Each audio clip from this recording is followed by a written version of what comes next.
Olá, Porto Velho, querida e amada capital simpatia. Olá, você de todo o grande estado de Rondônia, que me dá o privilégio da sua audiência. Eu sou Benito, esse é o nosso conteúdo Amazônia e estamos juntos com você aqui mais um dia para encurtar distâncias, levar até sua casa informações que são agregadores de valor. E para que tudo seja melhor, a primeira coisa é evocar aqui aí sobre todos nós as bênçãos e a presença de Deus.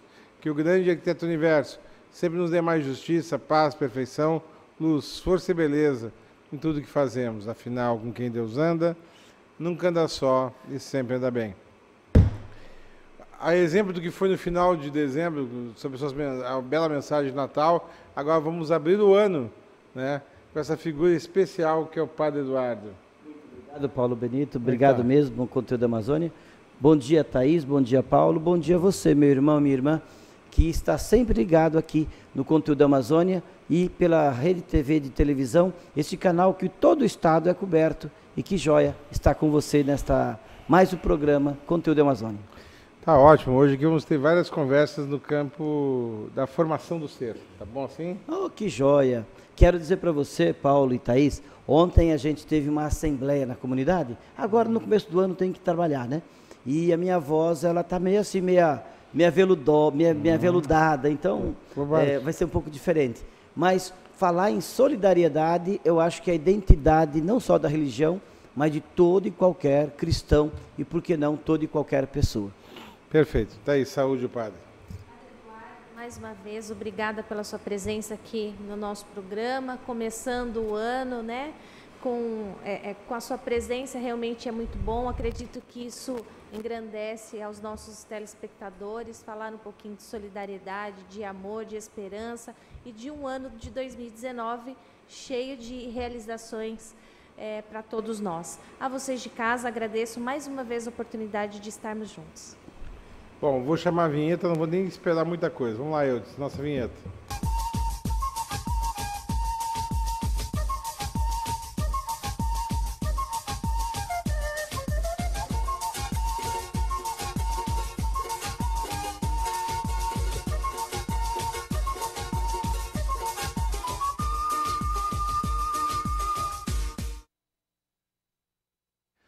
Padre, hoje o programa vai ter vários assuntos, né, em que o senhor é protagonista. Mas, assim, uma das coisas que me traz à mente, né, é a importância do conversar. Na época que nós éramos crianças, bom, o senhor sabe que eu sou judeu, tem uma família judaica, mas a gente se criou no berço católico, porque a sinagoga mais perto era longe, e é melhor a gente ter uma coisa, um fato agregador comunitário, né? Então, e deixa eu te contar que eu também sou judaico, porque querendo ou não, a nossa matriz primária é o judaísmo, né? O cristianismo nasce do berço judaico. Jesus era judeu, e a qual então agora com a cruz ele se torna o Cristo. Então era muito bom, então só contando, era muito bom porque tinha as novenas, tinha uma infância muito rica, tudo que tu precisava dentro da escola, tu tinha dentro da Igreja Católica em termos de apoio, de apoio fraternal. O grupo de jovens, né, que era uma coisa que te ensinava a prática no dia a dia da comunidade eclesial de base, a comunidade eclesial de base. Aí me chamava a atenção e eu tive um padre com muito gente fina, muito gente boa, uma pessoa com a conduta ilibada, uma pessoa correta, que você não via um ai dele numa cidade inteira. Que bacana. Né? Padre Afonso Bandeira, é o nome dele.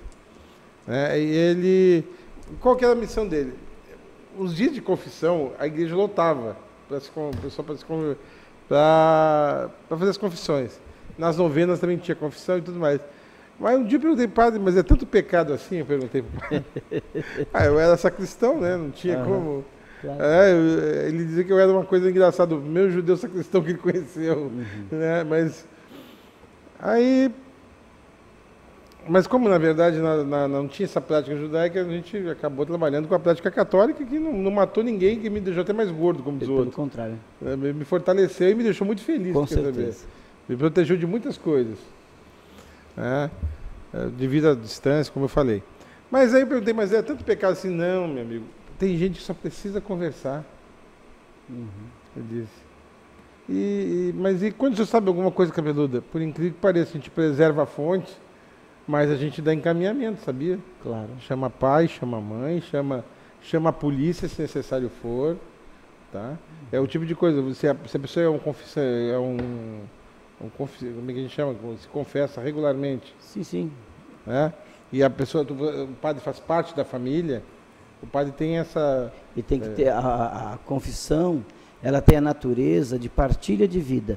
As pessoas vão, normalmente não é o pecado em si o mais importante, mas a pessoa ter disponibilidade e disposição para falar, eu tenho coisas para melhorar na minha vida, eu quero melhorar a vida. Então, mais do que chegar e contar um pecado, é perceber que tem algo que possa ser melhorado. E então, nessa partilha, é na pessoa se ouvir. E quando há situações que dependem de outros, e se o padre não for uma confissão impessoal, mas for uma confissão que o padre conhece todo o contexto, ele cabe a ele sim de orientar, de ajudar. Então, às vezes conversar com um pai, com um filho, conversar com alguém, nunca revelando fonte, nunca revelando conteúdo. Alguns padres, feito eu, quase sempre, o pecado eu esqueço, graças a Deus. Não, mas, então, só para concluir, ele servia mais como um conselheiro. Verdade. Ele servia mais como uma pessoa de bons conselhos, porque as pessoas confiavam piamente nele. Né? E tinha todo um sistema muito bom de trabalho, assim, de responsabilidade. É como se mantesse o equilíbrio da comunidade. Não, cara, se você está errando por aqui, vá por aqui, não faça mais isso não. Você vai dar problema logo ali na frente. Né? E depois dessas jornadas de confissão, que podia ser qualquer dia, qualquer hora, mas tinha as concentradas, né? Os discursos, meu amigo, no púlpito era de lascar, meu amigo. Né? Eu me lembro uma vez ele batia no peito, não sou corrupto. Ele dizia assim, ó, aqui nessa igreja não entra dinheiro de vagabundo. Eu lembro de uma vez. Eu me lembrei agora falando com você. Né? Não entra dinheiro de vagabundo, não, porque é vagabundo quem rouba do próximo. Ladrão é uma coisa muito triste, ele dizia. Então, só um comentário. Então, qual é a importância? Então, eu queria que você trouxesse para nós do líder religioso se fazer presente como o irmão mais velho, como o conselheiro, como o apaziguador social. Então, Paulo Benito, Thaís... Para poder chegar na fraternidade, né? Se você não acalmar o ânimo, você não ensina. O mais importante hoje, e sempre foi, a presença de Deus se dá no encontro. A presença de Deus, teologicamente, se faz de que maneira? No encontro. Encontro de quê? De pessoas. As pessoas devem buscar umas às outras e querer bem umas às outras. Porque um dos critérios de olharmos a pessoa de Jesus, ele passa fazendo bem. E como nós agimos? O religioso, a religiosa, ela tem a prerrogativa de ser aquela pessoa que quer o bem do outro. Necessariamente quer o bem do outro.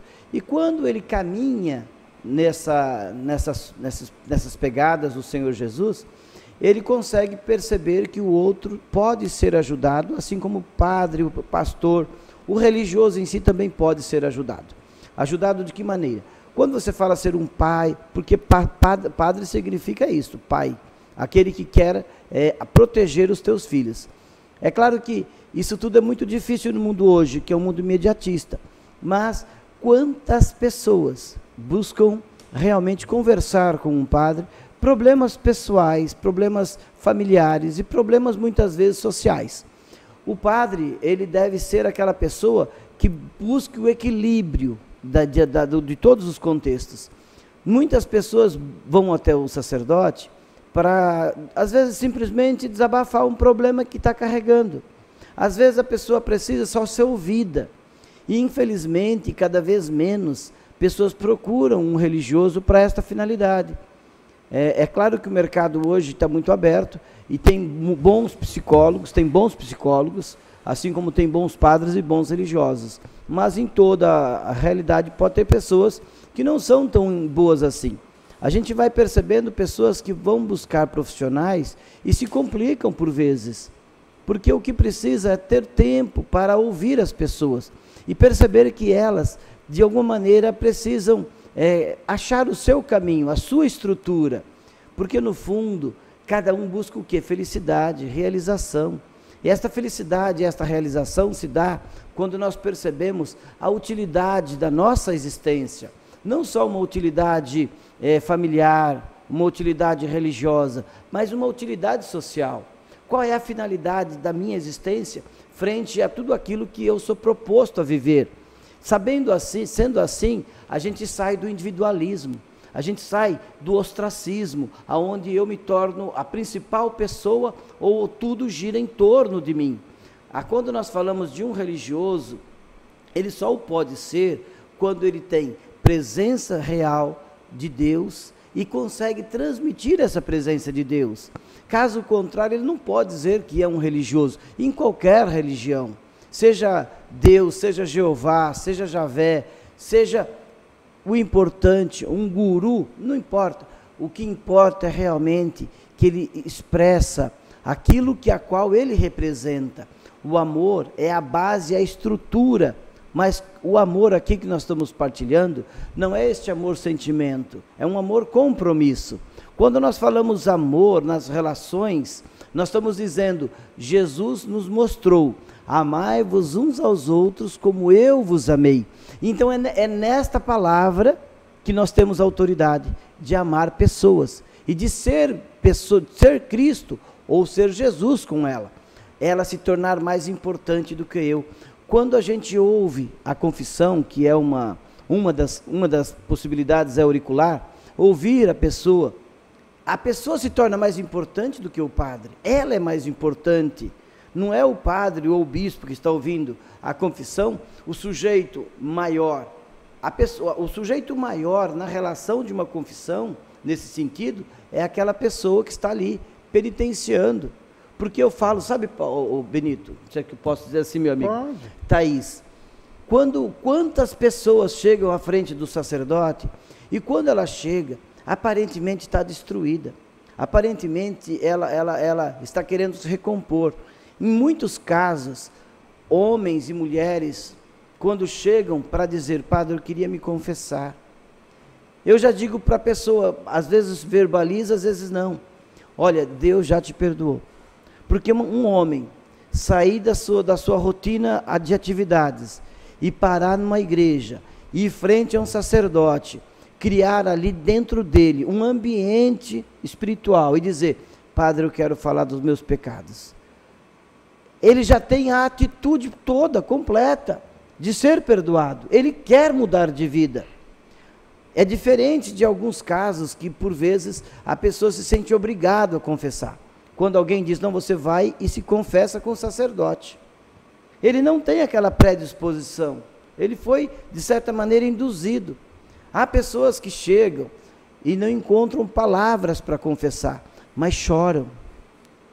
Percebe que ele fez, ou ela pensou, ou ela verbalizou coisas, realidades que incomodou, que transformou a vida dela num sentimento negativo.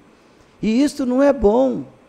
Quantas pessoas boas, por demais, não conseguem se destravar para praticar o bem por pesos de consciência que carrega. E às vezes são não besteirinhas não, são coisas que parecem ser pequenas, mas ganham uma dimensão em cada um.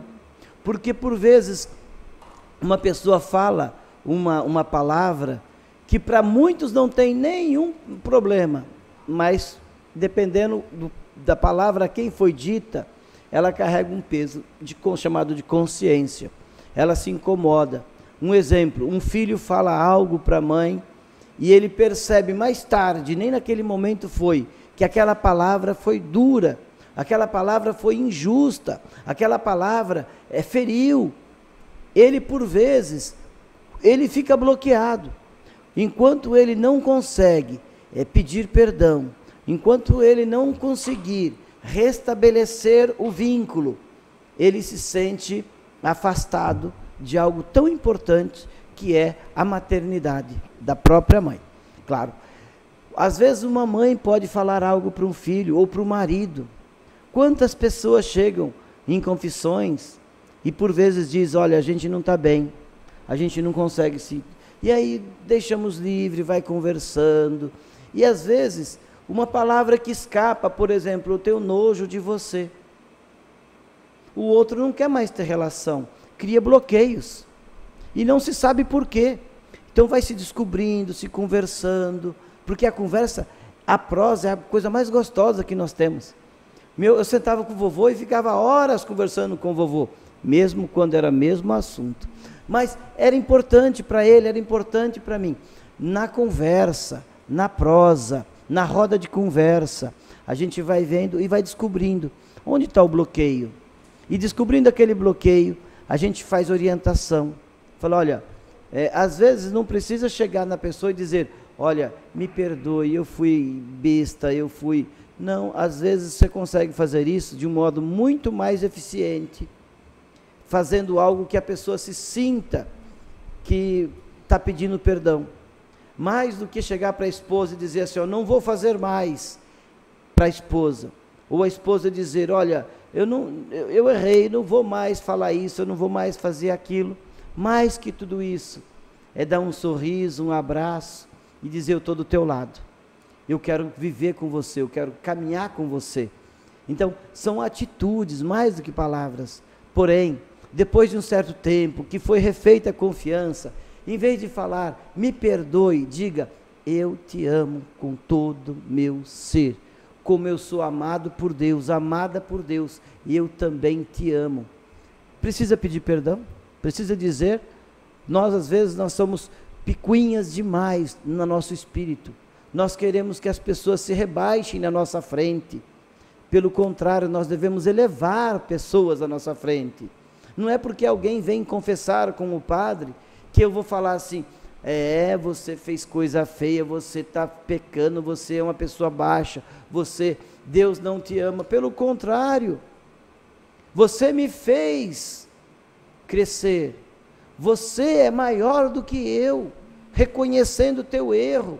Mas quando é realmente algo verdadeiro, porque por vezes tem pessoas, nós falamos em confissões, depois falamos de caridade, porque não tem caridade maior do que amar uns aos outros. Esta é a maior caridade. Quando nós amamos, nós queremos bem do outro no seu todo. Tem pessoas que por vezes pode chegar a um sacerdote para confessar e dizer assim, padre, a carne é fraca, mas também se o senhor vesse como era aquela... Gente, a pessoa não está arrependida, pelo contrário, não tem arrependimento. Fala, padre, olha, se eu pudesse eu fazia de novo. E olha, sinceramente, eu venho pedir perdão porque eu quero... Não. A gratuidade do amor de Deus, não é o padre quem perdoa, ele só transmite.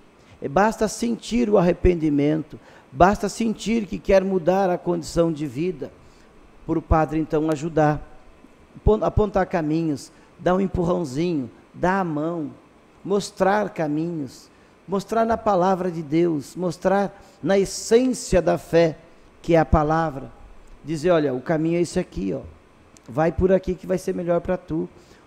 Repense, a sua família é algo mais sagrado que você tem, reveja isto.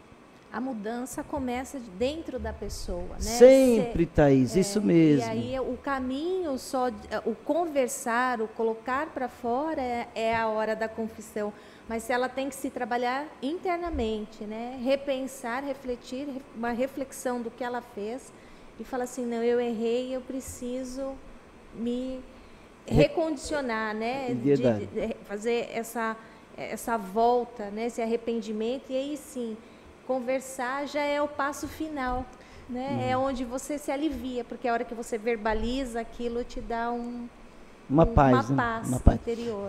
Foi bom você cortar, que eu fico falando sozinho. Mas assim, é muito importante, Thaís. Isso que você diz, a gente chama de exame de consciência. Nós nunca confessamos sem um exame de consciência.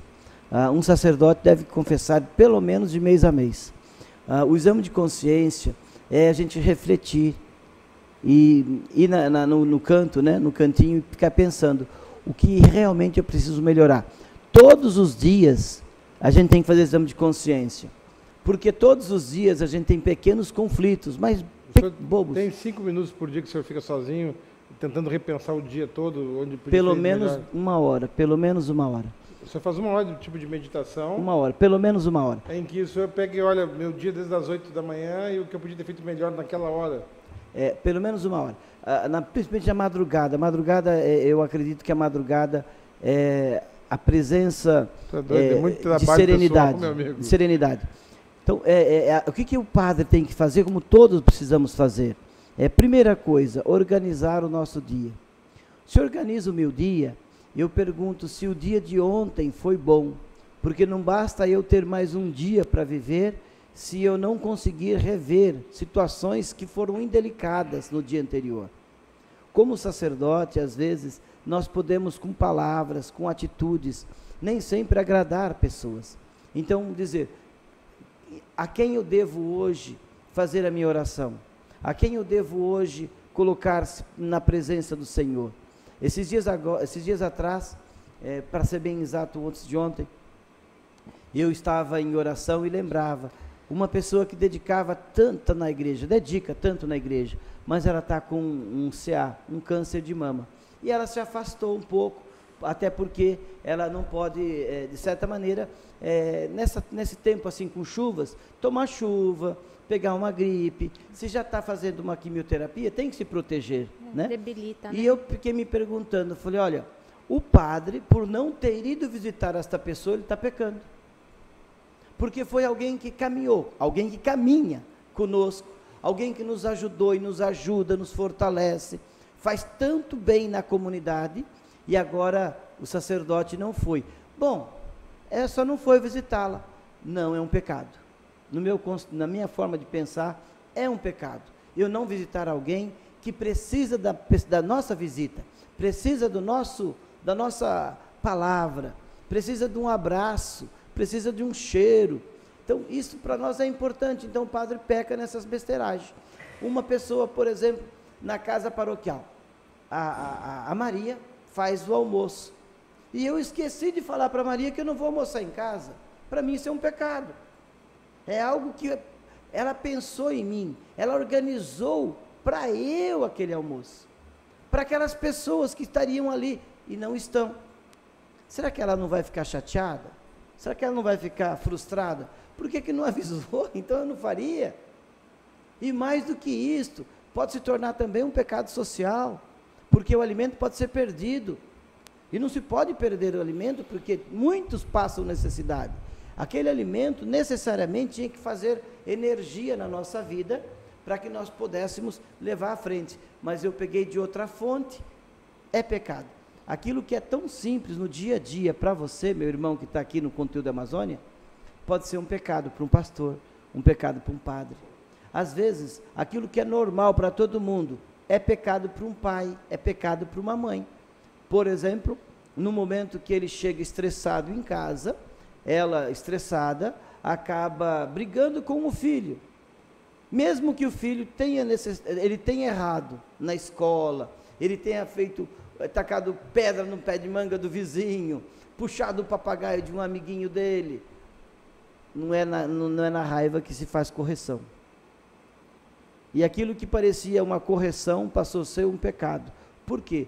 Porque descarregou estresse, ou até mesmo o primeiro passo da dificuldade humana, que é a raiva, para a criança ou para o adolescente.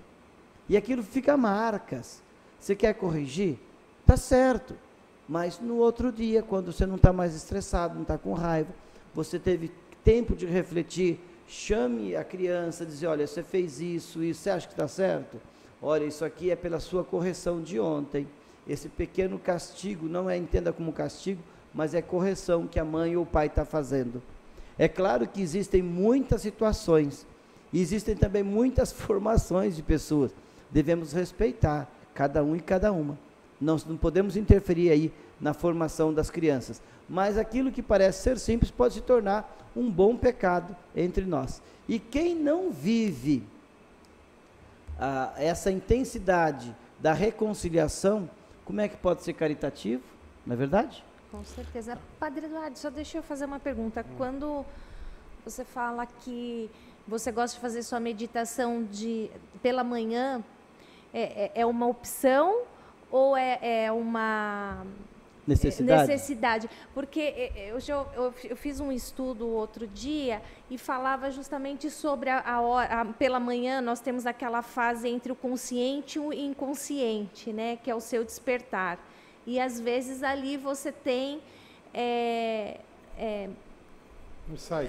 insights, né, justamente por estar nessa fase de transição, que são coisas que te ajudam durante o teu dia, que é como se você se preparasse para aquela situação. E, às vezes, até mesmo você tem insights de coisas que aconteceram no dia anterior e que você pode melhorar no dia seguinte.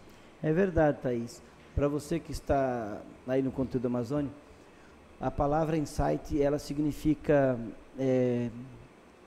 algo que você vem sem você preparar, ela surge, é algo revelado para você. Então é um insight, revelou, da sua consciência. Pode ser inclusive insight daquilo que você tem que fazer ou daquilo que você fez e pode refazê-lo. Então, isso é bem interessante. Existe também um outro termo chamado Akai, que é instantâneo, um momento. Você fez algo naquele momento e foi favorável, e por vezes nem sempre é tão favorável. Mas a madrugada, ou amanhã bem de manhã, é muito interessante. A gente levanta e lê o evangelho do dia. Né? Às vezes nem levanta, senta na cama. Sim. E lê o evangelho do dia. E você fica olhando aquelas linhas, fica olhando as atitudes. Como eu gosto muito da humanização da religiosidade, aí eu acho que eu estou torto aqui, vou me ajeitar melhor, pronto, obrigado. É interessante a gente perceber que quando a gente fica olhando quais foram as atitudes de Jesus, qual foi a atitude do profeta, qual foi a atitude daquela mulher que foi ao encontro de Jesus, os discípulos, quais foram as atitudes deles, basta fazendo isso, a gente vai perguntando, eu tenho que fazer isto, como eu vou fazer? Eu tenho que fazer aquilo, como vai ser feito? Aí a gente revê o dia anterior, fala assim, olha, a gente não posso falar besteira, né? Nem devo, mas eu não fiz coisa boa, ontem eu fiz M. Então, como eu vou fazer para rever isso aí? Aonde que a gente vai se reestruturar? Por quê? Tudo isso é muito importante, porque quando a gente consegue acatar a vontade de Deus e transformar essa vontade de Deus em atitude para as pessoas, é sinal de que Deus está se revelando na vida. Nós não temos a pretensão e nem podemos dizer que somos pessoas representantes de Deus. Não, pelo contrário. Muitas pessoas assim, senhoras trabalhadeiras, funcionários, operários, podem ser representantes de Deus, sim, claro, porque pratica o bem, não quer maldade, não quer o outro que sofra, sabe amar. Mas o sacerdote, ele tem que ser um esforço para poder levar a presença de Deus. E é claro que quando ele, enquanto pessoa, consegue expressar e ser, junto à comunidade, uma alegria de Deus presente na vida da gente, é claro que vai acontecer. Eu digo assim, sabe, Paulo Benito, quantas vezes a gente faz uma pequena reflexão, que a gente chama de homilia, e a gente reflete a palavra de Deus. Eu tenho por compromisso interpretar a palavra no seu contexto, porque quando a gente lê a palavra de Deus, a gente tem que tomar muito cuidado, porque nela tem contexto político, socioeconômico, religioso e cultural. E se eu não conheço... Valor histórico. Valor histórico. Então, não, é foda o histórico, né? O histórico está tudo aí. Nesse sentido, se a gente não conhecer o mínimo, corre-se o risco de nós termos pretexto de mudar o texto. E isso é muito complicado. Complicado porque as pessoas abrem uma palavra de Deus e dizem, Deus está me falando isto. Você está tirando o contexto da palavra e fazendo dela uma caixinha de sorte. Isso não é bom, nem para você e nem para quem está próximo de você. Deus não falou isso para você. Aquilo tem a sua historicidade. Posso fazer um adendo aí? Isso você Posso gosta, fazer? Né? Pode, claro. Não, porque a primeira vez que eu fui para Jerusalém, eu tive lá também. Tu lembra aquela passagem que o pessoal adora fazer confusão nas igrejas? Mais fácil o rico entrar no reino dos... Mais fácil um camelo passar pelo buraco, pelo fundo da agulha, do que um rico entrar no reino dos céus. A agulha é uma portinha baixa, né? Sim. que o camelo tem que entrar de joelho, porque o camelo é o único bicho quádrupede que consegue andar de joelho. É dificultoso? É. Quer dizer que os ricos também podem ir para o reino do céu. Claro, claro. Mas cada um dá uma explicação que bem entende. Mas não, ali, e você fala assim um negocinho tão simples, Não, é isso mesmo. simples, Porque nem todos os animais passam, e o camelo, mesmo o camelo, passa com muita dificuldade, porque ele não pode passar com a carga. Tem que tirar toda a carga do camelo, ele não pode ter um calombo muito alto, porque sei lá como chama aquilo, o cupim, o calombo do camelo, ele tomba quando vai ficando mais velho. Então os camelos mais novos não passam, só os mais velhos. Porque os mais velhos já têm mais traquejo para se arrastar. O calombo dele, não sei como chama, falando calombo, ele tomba, ele cai. Então é muito interessante, os mais novos, os camelos que se ostentam, não conseguem passar. Ele tem que envelhecer, ele tem que aprender a se arrastar, ele tem que aprender a se abaixar, ele tem que ter flexibilidade no seu cupim, aí o camelo passa. Só que quando ele passa do outro lado, ele continua recebendo a mesma carga que ele tinha anterior. Não é porque ele passou pelo buraco da agulha, que agora ele está pleno. Não, ele só passou para carregar a carga. Então, quando o Jesus coloca esse texto, também tem uma outra interpretação muito interessante. Nós estamos pregando agora, viu? Contigo, eu não tenho nem martelo. Existe aquela agulha mesmo, como falamos de agulha. E tem aquelas linhas, hoje chamamos de chita, aquele sacão de chita, também chamava aquela linha de camelo. Não sabia. A coisa mais difícil que tinha era enfiar, imagina uma linha 10, aquela linha 10 que eu usava para soltar papagaio, né, para empinar pipa. A linha 10, passar no buraco da agulha, a mãe, ela mordia a linha e passava, e não conseguia. Fazia esforço, passava saliva e ia. Agora tu imagina um barbante passar por um buraco de uma agulha um pouco maior, é claro, mas tinha que torcer muito, ajeitar. Quando passava pelo buraco da agulha, era como se a salvação tivesse acontecido. Deus tinha se feito presente, porque ali foi possível. E quem fazia isso eram os grandes artistas, não eram os grandes artesãos, não era qualquer um. Então é possível sim o rico ir para o céu. O problema não é o rico econômico, o problema é a pessoa que se acha rico no seu orgulho, rico. Bom, aí a gente vai longe, aí vai longe. Não, mas deixa eu te contar outra. Já que nós estamos bem de conversa, né, eu tenho que chamar o São Palatório, que a Fatinha já está aí também para participar. Nós nem chegamos na fraternidade ainda. Nem falamos de solidariedade e fraternidade. Judeu não se liga muito nas coisas, mas eu estava lá e aquele pessoal fazendo a caminhada da Via Crucis, né? A Via Sacra. A Via Sacra. É a Via Crucis. Aí eu olhei pro que estava comigo lá, eu acho que era o Abraão, não sei quem é que estava comigo. Aí eu disse, cara, vamos fazer essa caminhada, porque ali eu disse que a primeira estação é ali, né? Vamos fazer essa caminhada para ver se é muito difícil mesmo, que nem os caras ficam falando. Meu Deus, que caminhada bem estopor, padre. Pelo amor de Deus, padre. 1h30 caminhando naquele sol quente, subindo e descendo o morro, pegando viela. Eu digo, Deus me livre, imagina com um pedaço de pau de 40 quilos no lombo. E aí depois de açoitado. Não, é açoitado, né? Mas assim, eu digo assim, pelo amor de Deus, meu amigo. Tem coisa que a gente só sabe vendo. É verdade. Né? As distâncias mesmo, que o pessoal fazia a pé. Não é muito. Umas é daqui a Candeias, outra é daqui a Itapuã, outras, mas só fazia. Né? O deserto é do lado. Sim. Ali quando sai dos muros de Jerusalém, tem aquela onde tem as videiras ali, subindo um pouquinho tem um cemitério, e lá no cemitério eu vi lá uma planta que existe desde o tempo antes de Jesus, do momento histórico que ele passou entre nós. A planta que fez a coroa de espinho. É pau, é duro aquele espinho.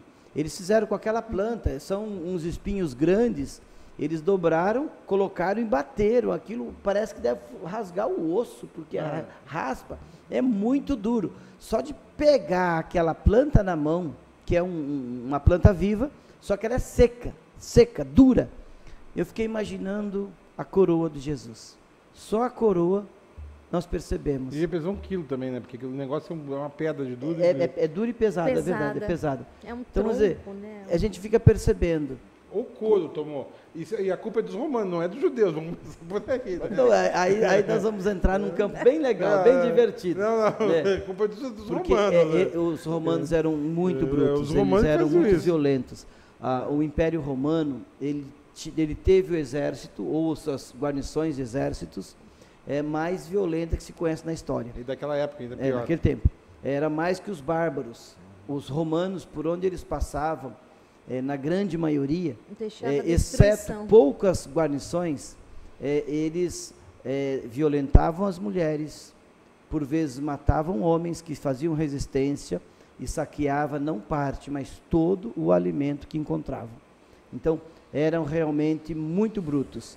Quando eles tinham que sacrificar, não sei se a palavra, quando eles faziam uma execução de alguém, eles faziam o pior possível. Eles faziam a pessoa sofrer muito. Isso era a flagelação de Jesus. É a pior coisa que... Até hoje é tido uma das mais humanas, né? Porque você leva até 3 dias morrendo, né? Verdade. Todo empalado num pedaço de pau, pelo amor de Deus.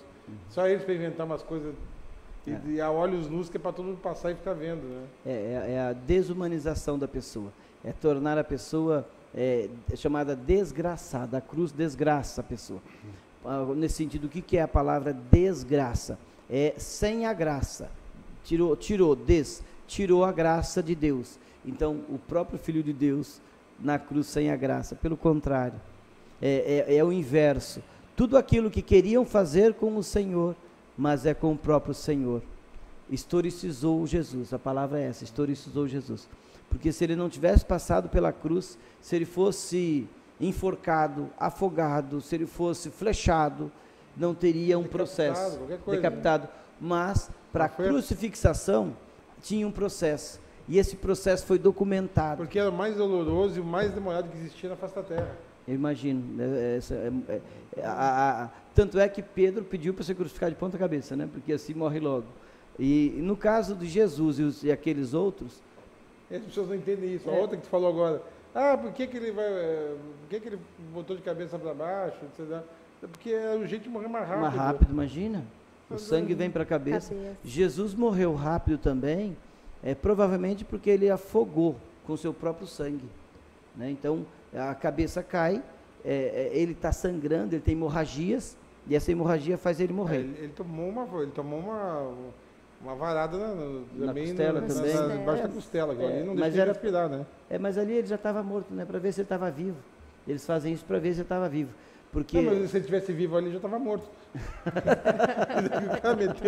O cara meteu foi um malanço. Porque na palavra diz assim, sabe, Paulo?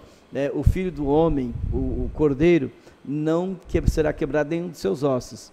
Para os outros dois, como o tempo fecha, eles vão e quebram as pernas, para que euma desçam. Então dão uma retada, não sei se a palavra é essa, nos joelhos deles e quebram as 2 pernas. E eles vão também quebrar as pernas de Jesus. Só que quando eles percebem que ele já não tem sinal de vida, eles fazem um corte onde sai sangue e água. Então tem toda uma teologia em cima. Sai sangue e água. Eles cortam o lado de Jesus, mas não quebram nenhum dos seus ossos. É bem interessante essa passagem bíblica também. Tá, nós vamos voltar para a fraternidade. Deixa eu chamar um parlatório, que é para poder a Fatinha vir para a mesa, senão ela vai perder a entrevista. Tá bom? Vou chamar um parlatório, tá? Do IOCL, tá bom, Eudes? Por favor, parlatório.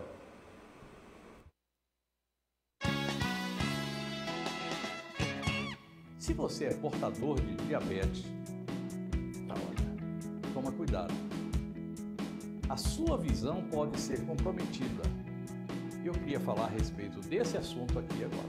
Você tem diabetes? Não, diabetes não. Conhece alguém que tenha? Minha avó tinha. Provavelmente a sua avó tinha problema na visão, correto? Sim, tinha. Qual era o problema da sua avó? Ela teve glaucoma e ficou cega de um lado dos olhos.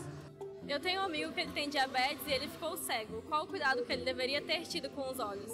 Seria interessante todo paciente descobrir o que é diabético, procurar um oftalmologista, fazer os exames anuais para evitar, para prevenir perda da visão, para prevenir retinopatia diabética severa, que é uma das principais causas de cegueira do Brasil e do mundo. Qual o melhor tratamento para retinopatia diabética? Existe então o tratamento do retinopatia diabética que se faz um laser lá no fundo do olho, lá atrás, dilatando a pupila, ou seja, abrindo essa parte da íris através de colírio simples, assim. Aí a gente coloca uma lente de contato na córnea e através de um aparelho específico a gente faz umas fotocoagulações a laser, ou seja, cauterizando as principais alterações do fundo de olho do paciente diabético a fim de evitar em mais do que 50% a taxa de cegueira. Qual o tempo e a recuperação do deslocamento de retina? Tem os pacientes que são diagnosticados precocemente, o tempo de recuperação é rápido, mas existem alguns pacientes que não se cuidaram, que não fizeram os exames anuais, que o tratamento é bem prolongado, muitas vezes até mensais ou quinzenais, até a estabilização do quadro. Quando o paciente está tratando retinopatia diabética com laser, o dia seguinte o paciente já está bem, até depois de algumas 6 horas, 8 horas, o paciente já está normal. Mas o paciente que apresenta início do descolamento de retina com uma rotura, ele demora mais para poder recuperar, porque ele tem que ficar de repouso, ele não pode movimentar os olhos a fim de evitar que entre líquido debaixo do buraquinho que acabou de ser feito o laser, né, evitando então o descolamento de retina. Muita gente encaminhando aqui para nós suas perguntas, dúvidas, questionamentos a respeito de visão. No quadro Doutores da Visão, a gente responde e é fácil você participar. Envie para cá o seu vídeo, a sua pergunta, mande sua mensagem. O telefone é 992-52-3700. Doutores da Visão. Bom, vamos lá. Tá bom, Fatinha? Tudo bem? Quer cumprimentar aqui o padre? Fique à vontade. Cumprimentar meu amigo Padre Eduardo. Seja bem-vindo aí mais um dia conosco no programa Conteúdo da Amazônia. É sempre um prazer recebê-lo aqui conosco. Cumprimentar você também de casa, né, junto com a gente aí, prestigiando esse programa, Benito, que as pessoas comentam bastante, né, que a gente sai nas ruas, aí nos lugares. Poxa, Fatinha, o programa está muito bom, entrevistas boas. E aí, Padre Eduardo faz parte aí desse grupo de entrevistados, né, que a gente faz direto aí. Então, muito obrigada a você que nos assiste. E cumprimentar a Thaís, cumprimentar aí o Benito também, agradecer pela oportunidade de estar aqui mais um dia no programa Conteúdo Amazônia. Thaís, Fatinha, eu e Thaís vou comunicar a vocês as duas que é a última entrevista por 2 anos e meio, mais ou menos, quase 3, que faremos com o padre. Certo. Eu disse que eu não falo de fraternidade agora, mas ele vai dar um jeito dele falar de fraternidade falando de tudo um pouco. Nós só temos mais 15 minutos de programa. Certo. Senão ele não vai falar. Ele está indo fazer um doutorado em São Paulo, né? E vai ficar fora de Porto Velho, mas vai voltar. Sim, sim. Entre 2 anos e meio e 3, eu não podia perder essa oportunidade e deixar ele também se despedir essa gama variada de fiéis que ele adquiriu durante tantos anos. Mas, padre, eu queria que o senhor, então, nesse momento, me fizesse uma retrospectiva do ano que chegou até aqui, dos cargos que ocupou e das coisas que o senhor entende como relevantes que trouxe para a nossa terra. Olha, Paulo, Benito, Thaís e Fatinha e você do Conteúdo Amazônico, não tem coisa mais gostosa do que ser padre, eu penso. Eu gosto, eu amo. Mas eu não cheguei aqui padre. Eu cheguei em Rondônia, passei por aqui em 98 e cheguei em Rondônia em janeiro, finalzinho de dezembro e janeiro de 2004 e 2005. Mas aonde eu cheguei em Rondônia? Cheguei em Machadinho do Oeste. Foi muito interessante. O padre Dionísio Machadinho é longe, hein? É longe. E lá pega lá bem, viu? Então, lá, e nós pegamos aquela transição de prefeitura, que tinha um tal de Flávio que assumiu naquele ano. Muitos conflitos, muitas dificuldades. Eu fiquei ali por volta de 40 dias. Eu me apaixonei por Rondônia. Detalhe, peguei aquele negócio chamado malária, então por isso que eu estou contando Machadinho. Eu peguei a tal da Viva e a Falcípolis. E tinha a cruz para todo lado. Eu falei assim, esse é o lugar, porque aqui dá cruz. né? Então, eu sou muito ligado à paixão de Jesus, e eu achei que eu ia morrer lá, sabia? Eu suava tão tem aquele fedido. negócio que às vezes vai matar um. Eu suava fedido. E umas freiras cuidaram de mim, as irmãs, elas davam até banho em mim. Foi muito interessante. A gente se sentir se esvaziando, se sentir nada. Eu passei por isso quando eu vomitei todo o meu sangue também lá no João Paulo II. Não foi em Machadinho. Porque em Machadinho a gente foi no hospital, não tinha estrutura. E quem realmente fez a diferença foi um farmacêutico chamado Gilberto. Passa lá em Machadinho o programa? Passa. Gilberto, obrigado. É uma das melhores sinais que tem na cidade. Gilberto, você me salvou. O Gilberto, uma farmácia que tem lá em Machadinho. Ele trazia o quinino. Todos os dias ele me visitava e foi cuidando de mim. Eu conheci das 117 comunidades na época, em torno de 30, 40 comunidades. Eu ajudei ali a fazer a formação na época da campanha da fraternidade, que foi algo interessantíssimo. Era a campanha da fraternidade, Fraternidade e Desarmamento. Meu Deus do céu, todo mundo tinha sua garruchinha lá no sítio, e eu falando de desarmamento. Então, foi uma experiência valorosa, porque conhecer pessoas tão simples. Na posse do prefeito, eu sentei na arquibancada de uma escola, lá, e conversava com um senhor, ele falava quais eram os problemas da cidade, quais eram as dificuldades que se tinha, quais eram as cabeceiras de ponte que não tinha sido refeita há tanto tempo. E quando eu fui falar, o prefeito achou que eu ia falar de Deus, eu falei de Deus na vida do seu povo, aos problemas, e pedi a ele, em nome de Deus, que ajudasse esse povo nos seus problemas, nas suas dificuldades. Machadinho foi muito importante. Voltei para São Paulo 6 meses depois, exatamente no dia 31 de agosto de 2005. Eu cheguei em Porto Velho agora com mala e cuia, se diz assim.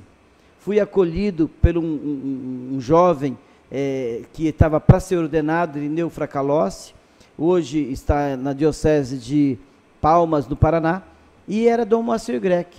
Eu me identifiquei muito com Dom Moacir naquele momento e iniciei um trabalho aqui no Seminário Maior João 23, hoje Dom João 23, e também no Tribunal Eclesiástico. A pretensão nossa era caminhar com esta igreja, mas aos pouquinhos havia aí o padre Enzo Mangano, o padre Rafael, um comboniano que ficava na Nossa Senhora das Graças, o padre Emílio Lanotti, o padre Franco Albanese. Fomos criando muita amizade, fui conhecendo os seminaristas, e quando foi no final de 2005, já foi feito então um pedido para encaminhar a uma ordenação diaconal. O Dom Moacir deu essa prerrogativa, e teve algumas dificuldades, porque aqui havia o padre chamado Padre Francisco Leite, ele teve um câncer, chamado glioblastoma multiforme na massa cefálica, e ele teve que ir para São Paulo, em Itaquera, onde tem as Santas Marcelinas lá. E eu acompanhei eles, deixei a ordenação, falei, a ordenação, um dia a gente faz isso, se for da vontade de Deus. Agora vamos ajudar o padre Francisco Leite. Fui para São Paulo com ele, fiquei com ele alguns meses, aonde ele acabou fazendo cirurgia, ficou bom, voltou, aquele câncer voltou e ele veio a óbito. Mas, encaminhado a minha ordenação, que era para ser em maio, ela aconteceu dia 26 de agosto de 2006. E no dia 8 de dezembro do mesmo ano, eu fui ordenado sacerdote. Desse caminhar agora como diácono e padre, foram a minha ordenação diaconal em Itapuã do Oeste. Que bênção Itapuã do Oeste, não teve coisa melhor. Conheci as 17... Também pega lá, tá? Também pega lá. Dona Arlinda, um beijo. Dona Arlinda é a mãezona da comunidade. Lá agora tem uns padres muito bons lá, servitas, as freiras também. Não vou falar o nome porque eu vou falar, pode ser que eu erre. Mas eu lembro do padre recente, que é o Gustavo. Lembrando lá, seja as comunidades que são 17, vou falar aqui, que pega Itapuã do Oeste, e o projeto Triunfo, que pertence à Prefeitura de Candeia de Jamari, mas é assistido por Itapuã do Oeste. Lá eu fui ordenado diácono. Resumindo, Paulo Benito, as comunidades se organizaram, Thaís, Fatinha, eles fizeram uma cobertura de palha, jogaram água no chão e colocaram um tapete. Ali foi a minha ordenação, fora da igreja, que a igreja é pequenininha, Nossa Senhora de Lourdes. Então foi no pátio da igreja.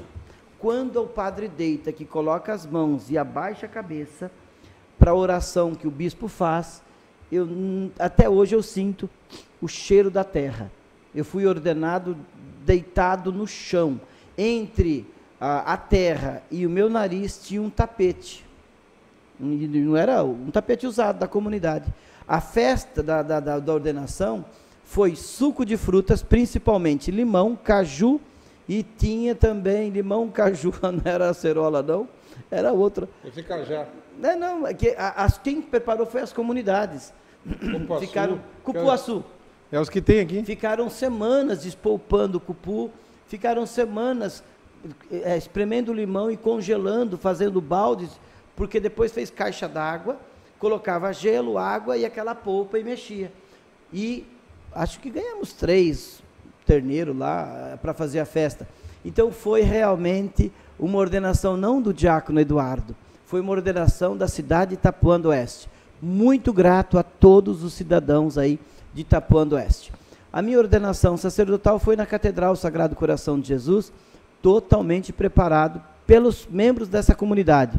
E aqui eu lembro da Verônica, lembro bom, é tanta gente que ajudou nessa ordenação, mas todo o trabalho foi comandado por Padre Emílio Lanotti. Ele que está vivo ainda, o Padre Franco Albanese faleceu ano passado, mas o Padre Emílio Lanotti, ele está na Itália, naquela região da Sicília. Enfim, muito obrigado a toda a Paróquia Sagrado Coração de Jesus. O meu trabalho durante esse tempo, porque o tempo é curto, Tribunal Eclesiástico, desde 2005 até agora, e o bispo ainda me liberou para que eu continue, mesmo estando em São Paulo, virei aqui para o Tribunal Eclesiástico. Função do Tribunal Eclesiástico, libertar pessoas na sua fé. Pessoas que às vezes se separam da Igreja Católica, na Igreja Católica, infelizmente, nem todo mundo que casa acerta esta realidade, o tribunal então faz a verificação, se há ou não sacramento. Casamento existe, agora e o sacramento? Bênção existe, e o sacramento? Se não houver, então a pessoa fica livre. E também outras situações que o tribunal pode ajudar. Também fiquei de 16 de abril até dia 31 de dezembro, 16 de abril de 2007, 16 de abril de 2007, até 31 de dezembro agora passado, de 2018, fiquei pároco na paróquia Nossa Senhora do Amparo. Lembrando que não era a pessoa mais importante ou aquela que dava decisões, mas que caminhou com toda aquela porção de povo que é aqui na Amazonas, com a Rua 9, Amazonas 4050, paróquia Nossa Senhora do Amparo, que me fez entender ser padre. Depois estive no Conselho de Presbítero, fiquei representante de clero, fui um sacerdote e sou um sacerdote que tento ajudar aqueles que se aproximam de nós, celebrando também na Assembleia Legislativa de Rondônia, na Câmara Municipal de Rondônia, celebrei muito no presídio, principalmente no projeto Acuda, também celebrei no posto Carga Pesada e tantos outros lugares. E uma vez por mês celebro na casa das pessoas, assim, principalmente periférica, faz parte do grupo de reflexão, a Fátima, ela organiza e a gente, não é tu não, Fatinha, aí a gente vai e celebra na casa das pessoas, a coisa mais linda. Com tudo isso, a nossa ação também é caritativa, viu, Paulo? Tá, agora eu vou chamar um intervalo comercial bem rápido. Certo. Tá? Quando eu voltar com você, vai voltar para a sua bênção. Só quero dizer que o seu grande ato aqui em Porto Velho foi casar o Ricardo Pianta, tá? Você conseguiu casar o Ricardo Pianta. Mas ele tem que se manter casado, né? Não, ele está se mantendo. Ele está se mantendo. E já está com um terceiro filho. Não, 2, mas eu acho que ele vai ficar... mas tem que ter um no pensamento, né? Engatado ali. Um abraço, meu querido amado sócio e grande amigo Ricardo Pianta. Vou chamar rápido o intervalo comercial, na volta o senhor dá sua bênção e se despede da comunidade, tá bom? Tá bom. Num lá, outro cara.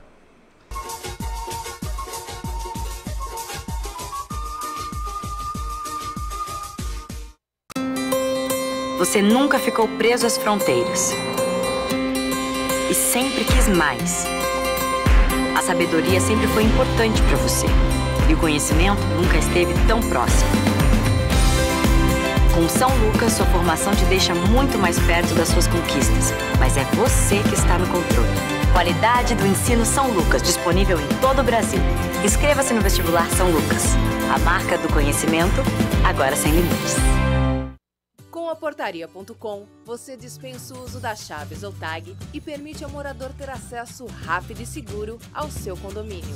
Através do QR Code, moradores, colaboradores e prestadores de serviço otimizam sua entrada e saída com muito mais segurança. Penetras nunca mais. Com o sistema Portaria.com, pessoas indesejadas ou não convidadas ficam de fora das suas festas e confraternizações. Você envia o QR Code para cada convidado, permitindo a entrada somente de quem você quiser. QR Code Portaria.com. A segurança em evolução. O melhor sistema de portaria remota do país, já em Porto Velho. Mais segurança e agilidade para o seu condomínio.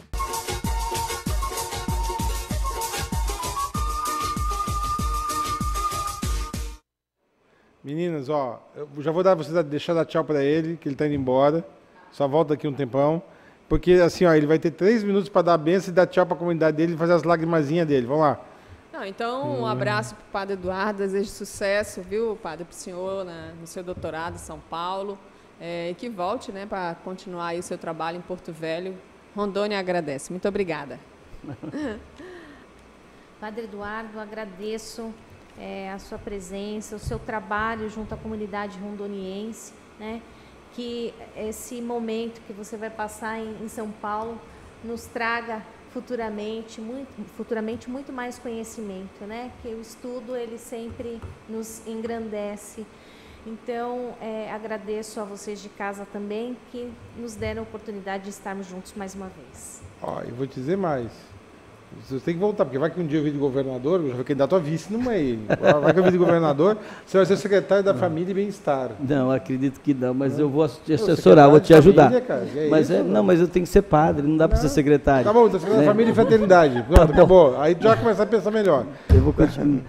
Pois bem, olha, Paulo, obrigado mesmo, obrigado a essa comunidade Conteúdo Amazônia, porque você é uma comunidade aqui também. É você que participa, você que está sempre interagindo. Quero agradecer a Deus por me fazer assim na comunidade Nossa Senhora do Amparo. Foi anos de bênção e de graça. Quero agradecer cada pessoa que participa das liturgias, nas 11 comunidades. Quero agradecer de coração as lideranças. Olha, não dá para falar todos os nomes, de jeito nenhum. É muita gente. Em todas as pastorais, movimentos, serviços. Quero agradecer de coração aqueles que são colaboradores mais imediatos, seja na secretaria, na casa paroquial, na estrutura da comunidade. Eu quero agradecer a iniciativa privada de tantas pessoas que ajudam a gente a fazer caridade, a gente a fazer possibilidade de amor de Deus acontecer entre os mais pobres. Eu quero agradecer de coração também à Prefeitura e ao Estado, que de certa maneira sempre tiveram presente na vida da população, de modo que quando fez o bem, eu estava junto. Quando não foi tão bem, eu sempre tentei orientar para melhorar.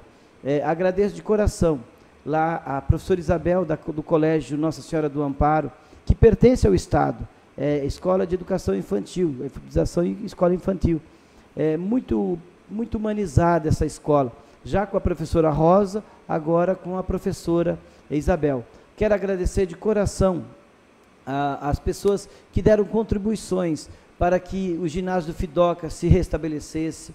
Quero agradecer de coração a todo aquele empenho que tivemos dentro da nossa paróquia com religiosas. E aqui eu lembro com carinho as irmãs Maria Missionária, filhas de Maria Missionária, irmã Augusta e outras irmãs, as nossas irmãs fabulosas do Sagrada Família de Spoleto, irmã Paula, irmã Adriana, e tantas irmãs.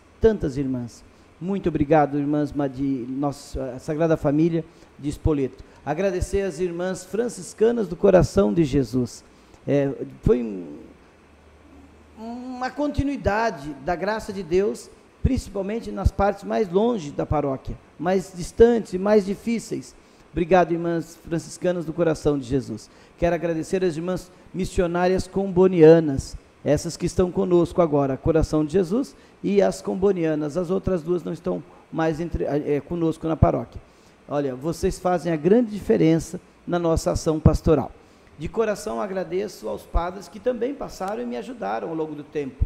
Quando eu cheguei, Padre Artêmio, logo em seguida veio o Padre Irineu, passou também o Padre Valdecir, o Padre Porto e o Padre Marcelo, que hoje está em Candeias.